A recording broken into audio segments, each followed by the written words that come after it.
Satisfaction is the death of desire. The recently returning CM Punk announced his entry into the 2024 Men's Royal Rumble match, and it's going to be his 7th appearance in the big multi-man affair, and his 9th overall on the show. He is always someone who many felt should have won the Rumble in the past at different points in his career, but it's an accolade that has eluded him, along with his goal of headlining WrestleMania. That could all change in 2024, given that he is now one of the favorites to win the big match.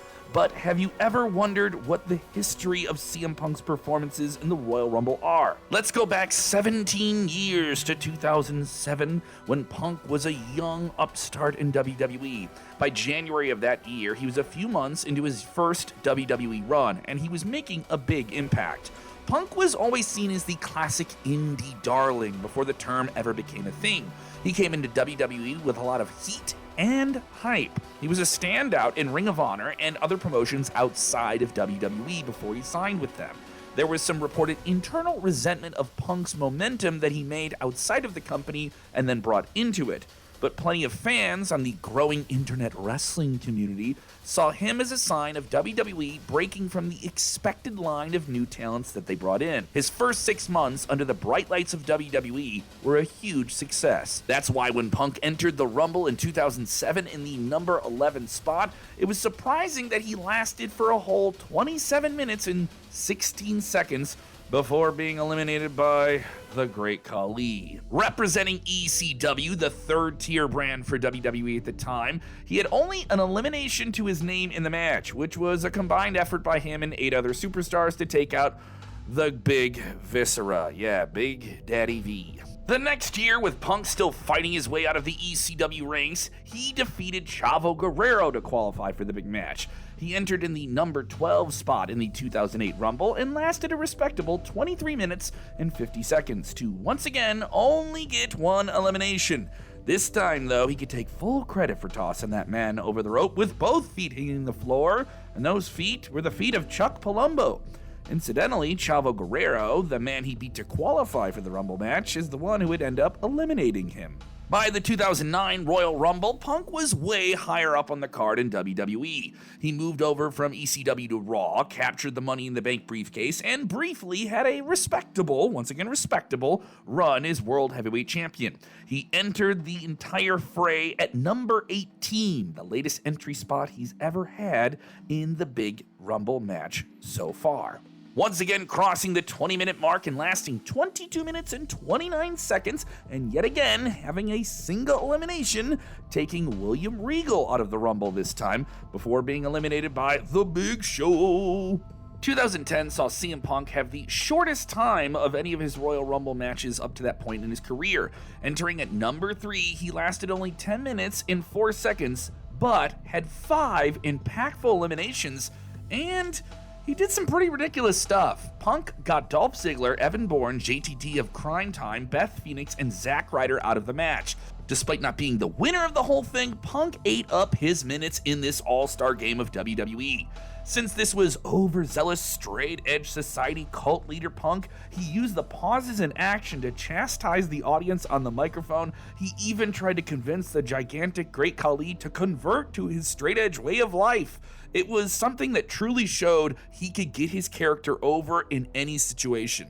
Punk ended up having the second most eliminations of that Rumble match. It was Michael's old pal Triple H who took CM Punk out of the Rumble that year. In the first and only 40-man Royal Rumble match ever in 2011, CM Punk entered at number 1 for the first time in his career. It also ended up being the longest appearance for him in the Rumble up to that point, as he eliminated 7 men thanks to the Nexus, yes, the faction he was leading at the time.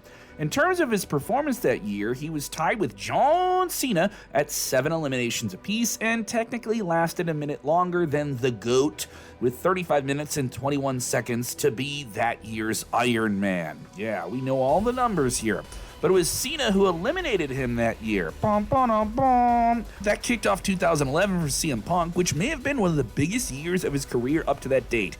He would eventually shed the whole Nexus thing, go off on WWE, break through the fourth wall with the infamous pipe bomb promo that led to the title match against Cena in Chicago at Money in the Bank, one of the best WWE matches of the last 20 years. I was there. We can thumb wrestle over it at some point. Turning into wrestling's hottest babyface fan favorite at the time, he entered 2012 as the WWE Champion and defended the title at the Royal Rumble against the show-off Dolph Ziggler with John Laurinaitis as the special guest referee. He ended up defending the title successfully and holding it throughout 2012, and even having a big match against Chris Jericho at WrestleMania that year. Punk may have had the championship around his waist going into Mania that year, but he had a big chip on his shoulder because, he didn't get to headline that WrestleMania. This guy named The Rock came back, and he got to close out the show with John Cena.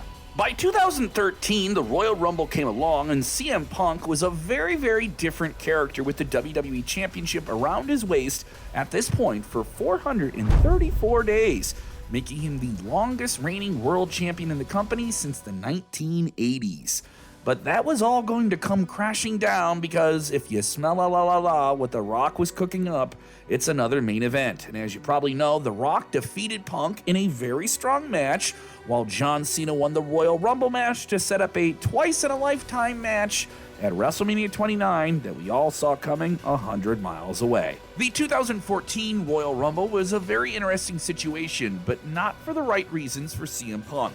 Coming into the match, out of the ring, he was dealing with multiple injuries, a reported infection issue, and on top of that, he was deeply frustrated with his status on the card going into the prime WrestleMania season. He was still determined to achieve the one goal he had never achieved in WWE, headlining WrestleMania. In his mind, he felt that if he had put up a good enough performance at the Rumble, WWE would be forced to put him in a big main event at Mania.